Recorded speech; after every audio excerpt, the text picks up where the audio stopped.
2022 February 24ರಂದು ಆರಂಭವಾದ Russia Ukraine ಸಮರ ಇಂದಿಗೆ ಬರೋಬ್ಬರಿ 1000 ದಿನ ಪೂರೈಸಿದೆ. ನ್ಯಾಟೋ ಸೇರ್ಪಡೆಗೆ ಉಕ್ರೇನ್ ಒಲವು ತೋರಿದ್ದನ್ನು ವಿರೋಧಿಸಿ ರಷ್ಯಾ ಅಧ್ಯಕ್ಷ ವ್ಲಾದಿಮಿರ್ ಪುಟಿನ್ ಆದೇಶದ ಮೇರೆಗೆ ಆರಂಭವಾದ ಈ ಸಮರ ಇದುವರೆಗೂ ಉಭಯ ದೇಶಗಳ ಮೇಲಷ್ಟೇ ಅಲ್ಲದೆ ಜಾಗತಿಕ ಮಟ್ಟದಲ್ಲಿ ಪರಿಣಾಮ ಬೀರಿದೆ. ಅಪಾರ ಸಾವು ನೋವುಗಳನ್ನುಂಟು ಮಾಡಿದೆ. ಇದುವರೆಗಿನ ಉಕ್ರೇನ್ ಗೌಪ್ಯ ಅಂದಾಜಿನ ಪ್ರಕಾರ ಸುಮಾರು ಎಷ್ಟೋ ಸೈನಿಕರು ಸತ್ತಿದ್ದಾರೆ. 80,000 ಉಕ್ರೇನ್ ನಾಗರಿಕರು ಸಾವನ್ನಪ್ಪಿದ್ದಾರೆ ಹಾಗೂ 4 ಲಕ್ಷ ಮಂದಿ ಗಾಯಗೊಂಡಿದ್ದಾರೆ.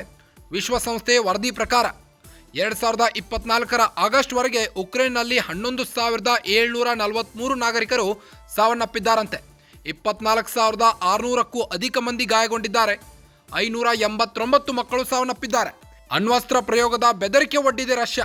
ಮೊದಲ ಎಚ್ಚರಿಕೆ ನೀಡಿದೆ ರಷ್ಯಾ ಉಕ್ರೇನ್ಗೆ. ಅಣ್ವಸ್ತ್ರ ರಹಿತ ಖಂಡಾಂತರ ಕ್ಷಿಪಣಿ ಪ್ರಯೋಗಿಸಿ ವಾರ್ನಿಂಗ್ ನೀಡ್ತಾ ಇದೆ. ಮುಂದಿನ ದಿನಗಳಲ್ಲಿ ಅಣ್ವಸ್ತ್ರ ಪ್ರಯೋಗಕ್ಕೂ ಸಿದ್ಧ ಎಂದಿರುವ ರಷ್ಯಾ, ಉಕ್ರೇನ್ ಸೇನೆಗೆ ಬಹುದೂರ ಸಾಗುವ ಕ್ಷಿಪಣಿ ನೀಡಿರುವ ಅಮೆರಿಕ. ಒಂದು ವೇಳೆ ಉಕ್ರೇನ್ ಆ ಕ್ಷಿಪಣಿಗಳನ್ನು ಪ್ರಯೋಗಿಸಿದರೆ ರಷ್ಯಾದಿಂದ ಭಾರೀ ದಾಳಿಯಾಗುವ ಸಾಧ್ಯತೆ ಇದೆ.